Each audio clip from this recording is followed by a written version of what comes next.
Office in State College, Pennsylvania.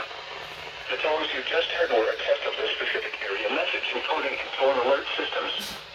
During dangerous weather events, NOAA weather radio receivers can be activated by these systems. A message with information about a watch or warning would follow.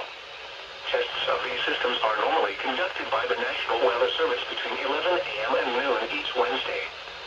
If there is a threat of severe weather, the test may be postponed until the next good weather day. Repeating, this was a test of the specific area message encoding and tone alert systems.